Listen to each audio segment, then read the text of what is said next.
Pada waktu wawancara kan 3 orang. 3 orang ya. Nah, jadi 3 orang. Kebetulan 3 orang itu pertanyaannya hampir tidak ada yang mengulang pertanyaan. Karena gini rekan-rekan, ini saya cerita juga dari rekan saya yang wawancara. Itu ada penanya 3 ini yang ditanya sama.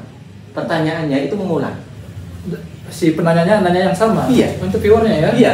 Interviewer itu mungkin ini apa namanya? Kalau cerita sama kawan-kawan itu juga alhamdulillah lolos gitu loh. Cuman saya bisa mengambil kesimpulannya, penanya ini, interviewernya ini ingin lebih mendalami lagi. Pertanyaan tadi kan jawabannya kan dengan 3 kali jawaban itu pasti kan tidak mungkin plek gitu kan. Dan katanya harus menguji konsistensinya itu. Jadi sama enggak jawaban itu sama tidak. Jadi di samping itu rekan-rekan, ketika kita wawancara itu kita harus memang menghadirkan tempat itu mindfulness. Kita hadir di situ. Mindfulness ya, rasanya udah tinggi. Jadi kita hadir sepenuhnya. Itu bagaimana caranya? Pandangan kita ke kamera di laptop. Fokus ya, mata kita fokus. Kemudian kita memang hadir sepenuhnya di situ. Kita simak betul. Kalau perlu memang kita diperbolehkan kan cuma bawa kalau kertas lembar kan boleh. Itu untuk mencatat apa yang ditanya. Takutnya nanti kan mungkin tidak terekam gitu kan. Yang dicatat saran saya tidak usah semua pertanyaannya, tidak terkejar. Poin pertanyaannya dicatat sehingga menjawabnya itu nanti lebih mengena gitu. Kan katanya waktu itu boleh bawa tumbler apa minum gitu ya. Boleh. Nah, kalau itu malah kalau saya kemarin malah ketika jeda itu dengan penanya satu dengan yang kedua itu dipersilakan minum. Ada jedanya ya? Iya. Cuman waktu itu kan happy karena keasikan, mungkin saya jawabnya atau gimana. Kan mungkin rekan-rekan gambarannya tidak lama kok, 45 menit itu. 45 menit kan dibagi 3 kan 15-an gitu kan. Asumsinya kan gitu, 15 menit 3 orang. Tapi saya kemarin hampir 60 menit kan. 1 jam loh. Jadi hampir 60 menit itu rekan-rekan lama mungkin ya keasikan menjawabnya atau gimana sampai akhirnya moderatornya yang memberhentikan. Oh gitu. Ya, jadi kata moderatornya izin Bapak Ibu gitu kan, ini sudah lewat 15 menit gitu kan. Berarti kan hampir 1 jam. Iya. Jadi mungkin itu tadi karena itu tadi rekan-rekan ketika kita sudah menyiapkan mental kita, jadi bukan kita menganggap sepele, tapi kita kalau sudah persiapan biasanya nanti sering berlatih, apalagi kata Kang Epi tadi yang baru pertama kan belum biasa menghadapi interview gitu kan. Ya saya mohon maaf karena memang saya bukan pertama kali itu interview kan, karena sudah pemain lama. Sudah banyak kegiatan yang interview model-model seperti itu. Jadi rekan-rekan sekalian, kita beruntung hari ini dapat narasumber yang sudah banyak pengalaman di bidang interview ya. Jadi beliau sangat tahu celahnya gitu kan untuk menjawab pertanyaan yang seperti apa gitu ya, dan seterusnya. Nah itu interview teman-teman, penentu interview itu. Kalau teman-teman lolos sudah jadi awardee tuh, tapi kalau nggak lolos nggak bisa mengulang lagi ya di apa sebelumnya, paling ke berikutnya maksudnya begitu. Ya mungkin satu lagi Kang Epi, mungkin catatan juga untuk rekan-rekan biar ada persiapan gitu kan. Ini contoh kasus yang saya cerita tadi kan ada 5 rekan saya itu. Yang satu kan tidak lolos di admin, tidak lolos di admin kan. Saya yang memang saya ikut menyesal dan ikut empati saya terasa itu yang sudah wawancara kan tidak lolos. Karena apa? Tahap terakhir itu ya? Iya. Dan rekan tersebut secara keseharian di pekerjaan dia itu bagus, literasi, dia penggerak literasi. Kemudian kegiatan juga banyak dia mengikuti. Ibaratnya apa yang sudah dibuat itu sebenarnya wajar dia mendapatkan beasiswa awardee itu. Tapi kenapa kok wawancaranya gagal? Mungkin rekanan salah satunya kalau saya tangkap ada memang tipe orang ini kadang agak tertutup. Agak tertutup? Iya. Misalkan gini, saya ini mau interview, Kang Epi kan interview sama-sama. Jadi tidak ada komunikasi. Kang, yuk kan kita berlatih bersama kan gitu kan. Saya tertutup nih gitu kan gitu. Itu yang bagi rekan-rekan mungkin yang selama ini saya bukan apa ya, kalau dapat buka diri gitu kan gitu. Buka diri, jangan sampai nanti gini, kadang kan saya sudah berbuat banyak, itu yang harus kita jaga. Jangan sampai nanti merasa kita sudah banyak nih yang dibuat, pasti nanti lolos ya itu yang Nah, kan itu. Jadi alangkah mindset yang kita bangun kini rekan-rekan dalam kita mengikuti submit BPI, kita berkompetisi di BPI ini bukan berkompetisi untuk menjatuhkan, tapi dia kalau kita perhatikan di BPI ini bukan kuotanya sekian gitu, bukan seperti itu, tapi kuotanya itu kepantasan. Rekan-rekan itu layak tidak gitu loh. Bukan berarti nanti ini ranking 10 tinggi, kuotanya 10 diambil dari 20 itu ranking 10 dari paling tinggi, bukan gitu. Tapi dari 20 itu yang layak berapa? Bisa 15, kemungkinan bisa 15 masuk semua. Jadi bisa jadi tidak terisi gitu. Semua kuota ya. Iya, karena misalnya tidak layak gitu. Karena kita perhatikan rekan-rekan apalagi di kesempatan gelombang pertama. Karena tahun kemarin ada gelombang kedua. Walaupun GTK kan tidak diambil karena dinilai kan untuk GTK mungkin karena dosen yang masih kurang. Iya. Jadi ya kayak gitu teman-teman, kisah senang di hari Minggu ya kan, kisah sedih. Setelah wawancara itu kemarin nunggu berapa lama Pak mau sampai ke pengumuman tuh? Kalau setelah itu sekitar 1 bulanan kan. 1 bulanan waktu itu. Itu ya saya lupa. Jadi pokoknya udah setelah wawancara itu udah agak tenang ya. Tenang. Apalagi saya dengan Kang Epi rekan-rekan sudah kuliah kan? Iya, sudah kuliah kan? Di mana ini? Lolos enggak? Di grup itu kita selalu saling menguatkan ya, karena banyak curhat yang beginilah begitulah.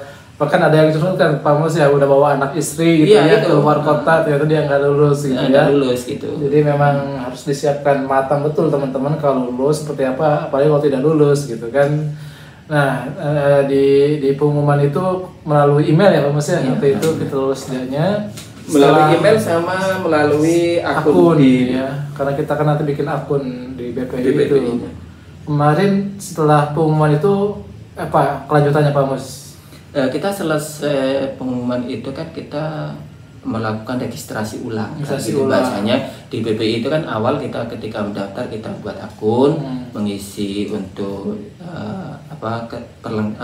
kelengkapan untuk administrasi, seleksi administrasi lolos, kemudian kita mendapatkan wawancara. Kan jadwalnya di akun ada, sampai akhirnya pengumuman itu di situ selesai itu kita melakukan registrasi BPI-nya sebagai awardee. Jadi itu yang kita lakukan. Nanti apa sih yang dibutuhkan, terutama yang dibutuhkan rekan-rekan nanti yang diupload itu ya tadi LOA tadi, kemudian KRS-nya, kemudian surat domisili rekan-rekan, keterangan domisili di mana kampusnya, tinggalnya di mana. Itu kalau yang lainnya kan tinggal nanti dipenuhi. Itu yang maksudnya yang harus kita siapkan di luar itu gitu loh. Kalau yang lain kan seperti KTP, rekening rekan-rekan jangan lupa nanti rekening banknya. Kalau tahun ini kita sudah ke Mandiri semua. Iya betul. Jadi mulai 2024 bank yang akan yang sudah bekerja sama BPI untuk dapat transferan dana kebutuhan kita hanya satu bank yang namanya Bank Mandiri ya. Tidak ada opsi bank yang lain karena ya dari sana bekerja sana begitu, jadi kita ikutin saja begitu ya. Bahkan ada pembekalan juga Pak Mus ya waktu itu ya. Iya. Tapi secara daring ya. Iya. Secara daring gitu kan, kurang lebih 2 jaman waktu itu terkait masalah apa yang harus kita lakukan berikutnya begitu ya. Dan pembekalan itu kan di samping ibaratnya ya pengukuhan kita sebagai awardee. Kemudian nanti kan karena rekan-rekan nanti akan dikenalkan dengan Emonep itu untuk melakukan klaim pendanaan, mulai dari pendanaan perkuliahan sampai kedatangan, transportasi kedatangan, ke biaya hidup, kemudian nanti biaya buku dan sebagainya itu kan lewat itu, sehingga pada waktu itu ada pembekalan bagaimana cara mengoperasikannya. Jadi Emonep itu teman-teman semacam laman model website gitu yang berisi identitas kita dan pengajuan dana yang kita ajukan ya. Nah, ngomong masalah dana nih di BPI yang di cover apa aja nih Pak Mas? Yang pertama kalau di BPI yang pertama biaya UKT. UKT SPP, kan? ya SPP kita, biaya kuliah kita itu full di cover dari awal sampai selesai. Sampai Selesai, tapi S2 kan targetnya 2 tahun, ya. 2 tahun. Jadi Kalau teman- lewat dari itu udah jangan dong, jangan sampai teman-teman kalau sudah di waktu yang ditentukan itu kan karena itu tentu kita karena udah dapat beasiswa kan gak enak ya kalau Iya. misalnya nggak selesai tepat waktu gitu ya. Jadi kita nggak perlu registrasi ulang kayak mahasiswa reguler yang lainnya. Dari pusat langsung sudah dibayarin teman-teman. Jadi kita tiap semesteran tinggal dapat apa PIN ya Iya. untuk ngisi KRS dan seterusnya. Oke, yang kedua Pak Mos dapat apa lagi? Kedua, yang tahunan itu uang buku. Uang buku. Nah, berarti kalau kita S2 2 tahun berarti 2 kali dapat. Jadi per tahun ya dapatnya teman-teman. Kalau S2 2 tahun, kalau S3 S3 bisa 3 tahun. 3 tahun ya, berarti 3 kali tuh Iya. ya dapat bukunya. Oke, Nah, yang ketiga. kemudian uang transportasi kedatangan itu yang pesawat kemarin kan yang dibayar.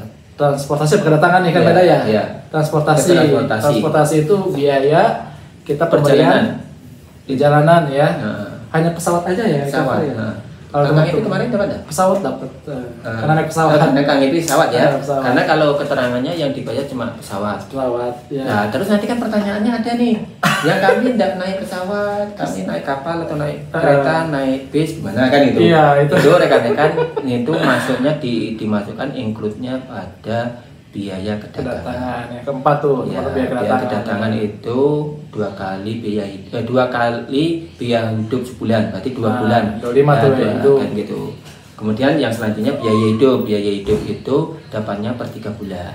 Itu 3 bulan ya. Kayak orang sadik dong ya, Iya. 3 bulan ya. Cuman terima awal, kalau sedih kan terima akhir. Oh. Itu enak Kan contohnya kan itu kan. Ayo teman-teman sadik kalah loh. Nah, terimanya awal ini. Dari awal udah berapa tadi? 6 ya. Ya, Apalagi ya? kemudian 7. biaya publikasi ilmiah jurnal. Ah, Jurnal tapi itu harus jurnal. indeks Scopus Scopus. Q1 Q2. Q1 Q2 ya. Apa itu Scopus, apa itu Q1 Q2 teman-teman cari aja di Nanti Google ya. ya. Ini forumnya soalnya bukan Tapi masalah itu opsional kalau nggak mau ngambil itu ya tidak apa-apa kan itu. Oke, Bang. Yang opsional itu. Kemudian yang wajib lagi Wajib. biaya tesis. Tesis ya, penelitiannya Ya, ya. penelitian. Ah. Kemudian kalau sudah selesai Tesis atau disertasi ya untuk S3 ya. Kalau S3 disertasi. Yang terakhir kalau sudah selesai rekan-rekan dapat uang uang pulang. Uang kepulangan. Kepulangan. Ada biaya kedatangan, pasti ada biaya kepulangan. Ya, ini masing-masing satu kali aja Iya, Mas satu tadi. Jadi teman-teman nih kalau libur semester gitu ya, itu nggak bisa di-cover karena Iya. kan sudah pas awal datang gitu ya. Nah, kalau semester mau liburan, pulang berarti diirit uang bulanan. nabung-nabung gitu teman-teman dari biaya hidup bulanannya itu kan. Satu lagi Pak Mus ada yang ketinggalan. Biaya ini apa namanya tuh yang ke internasional itu apa namanya? Seminar internasional. Ya, seminar Itu kan internasional. kalau untuk S2 kan kita Hmm. biasanya tidak wajib gitu. Nggak wajib ya. Cuman ke S3 Tapi kita bisa mengajukan ya. bisa juga sebenarnya kalau saya Hmm. bisa. Ya, Kemudian teman-teman. satu lagi Ada lagi. tuh. biaya Oh, darurat. darurat. Emergency itu kan. Iya sih. Kayak gimana tuh darurat tuh?